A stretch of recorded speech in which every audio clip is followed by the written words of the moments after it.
Hey everyone, welcome back to Carrots and Olives. My name is Brittany. Today I wanted to just share with you how my B6 planner has been working for me lately and some of the things I've made, some changes I've made since the beginning of the year, and then a little bit about my traveler's notebook, which aids in my planning with the B6. So to start off, at the beginning of the year, I did buy the insert for the monthly, which was the first time this year that I've done that. And then I also got the weekly, which is not my first year doing that. So my weekly does not serve a purpose for planning. It's more backlogging and just and decorating pretty much. I do my YouTube subs and then just kind of decorating and jotting down the things that have happened. I kind of like to write in the days as they're happening, or at least a few days. Every few days I come in here and update it if I can, and then I'll go through and add the stickers and add the stamping. And for me, that's just really fun and relaxing, and also something for me to post about on Instagram.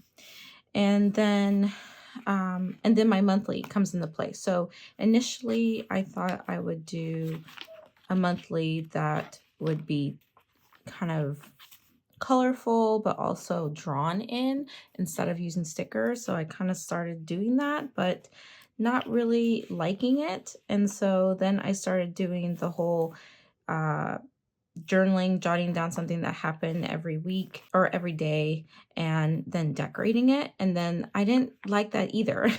I was getting frustrated with that because I'm doing that in so many different other books in a sense. So because it felt too repetitive, I dropped off of it.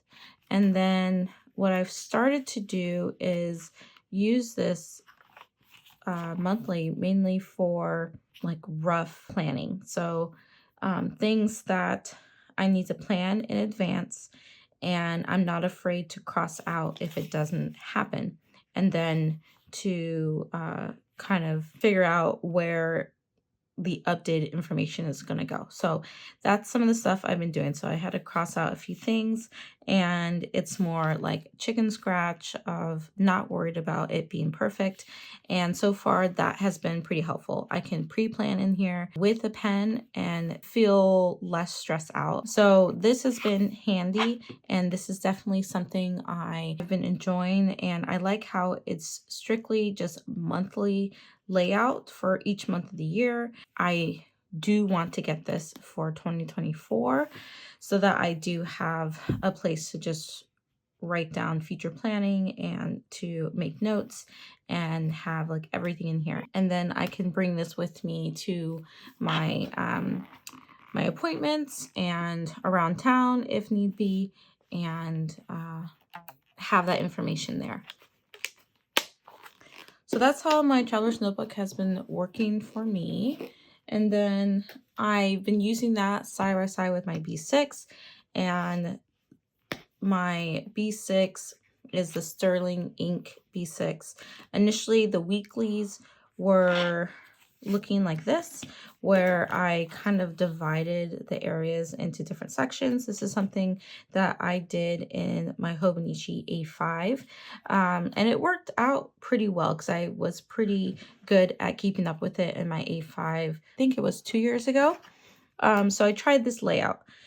I like it, but I don't like how my handwriting looks when I have to write more than what the space allows per line.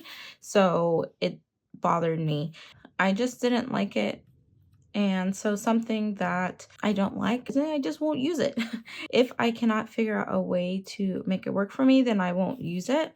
And not only does that have to work for me, it has to be functional, but for me, it has to look neat in a sense to where I want to reference it. So I was having trouble, and I ended up not using it as much. There were some weeks where I would add stickers and that kind of helped, but I just couldn't stick with it.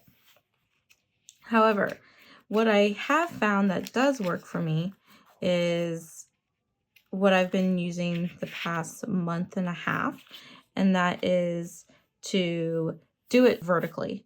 And so I will turn my B6 around, and then I will start planning out the week like this. And this allows me more space to write vertically this way without having to feel like I need to go into the second line. And I've really been enjoying that. And then it's just easy for me to know I will divide up the page by appointments at the top, and then my to-dos during the week. And for extra space here, I will do like future things to think about, future things to do, anything I'm waiting on, because sometimes this bottom space does not get used. That's something I will look at. So I've really been enjoying this layout. Afterwards, when there's a lot of space, I'll go through and add stickers just because it just makes it appealing for me to come back to. And some things make it easier for me to reference when I put a sticker next to something that kind of makes sense. So that's what I've been enjoying. I don't really use the blank pages in the back as much as I intended to use. I don't really journal in here anymore because this has been more functional, and I realized I'd prefer not to mix my journaling up with this type of planning. I don't know. It's just something I've been thinking about. So anyway, that's what's been helping me. That's all I wanted to share with you today. If you have any questions, please feel free to put them in the comments below, and I will catch you in the next video. Bye.